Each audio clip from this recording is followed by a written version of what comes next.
தொடர் மின்வெட்டு, கடும் கோடை வெப்பத்தால் மண்பானைகளின் விற்பனை சூடுபிடித்துள்ளது.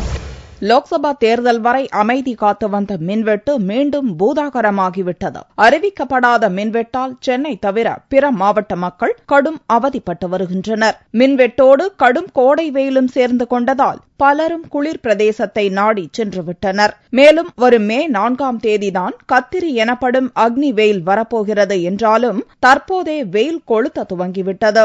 கோவை மாவட்டத்தில் வெயிலிலிருந்து தப்பிக்க மண்பானைகளில் நீர் நிரப்பி மக்கள் அருந்தி வருகின்றனர். அந்த வகையில் 5 முதல் 20 லிட்டர் வரையிலான கொள்ளளவு கொண்ட மண்பானைகள் சந்தையில் வர துவங்கி விற்பனை சூடு பிடித்துள்ளது. பானைகள் மட்டுமின்றி ஜக்குகள், காய்கறிகளை பாதுகாத்து வைக்கும் வகையிலான மின்சாரம் தேவையற்ற குளிர்சாதனமும் விற்பனைக்கு வைக்கப்பட்டுள்ளன.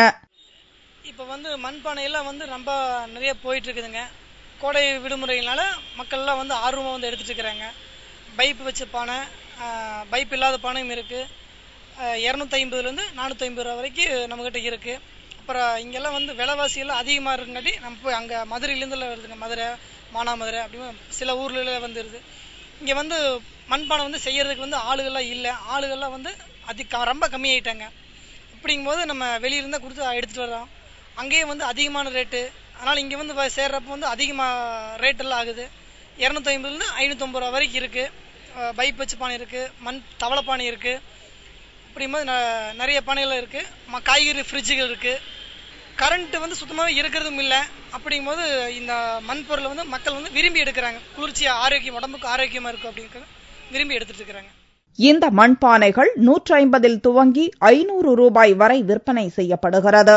இந்த பானைகளில் பைப் வைத்து தருவதால் பொதுமக்களிடையே வரவேற்பு ஏற்பட்டுள்ளது. இப்போ நவீன முறையில பைப் எல்லாம் வச்சு செட் பண்ணி இருக்கிறது நல்ல இதா இருக்குது. கரண்ட் தட்டுப்பாடுங்கிறதுக்கு பதிலாக கரண்ட் பில் ஏறதுக்கு இது எவ்வளவோ எங்களுக்கு பயன்பாடா இருக்கு. தமிழகத்தில் அதிகபட்சமாக 110 டிகிரியை வெயில் தொட்டுச் செல்லும் நிலையில் மக்கள் கடும் அவதிப்பட்டு வருகின்றனர். பணம் படைத்தவர்கள் ஃபாரினுக்கு செல்லும் நிலையில் நடுத்தர வர்க்கத்தினர் இந்த மண்பானைகளை பொன் பானைகளாக கருதி கோடை வெப்பத்தையும் மின்வெட்டையும் சமாளித்து வருகின்றனர்.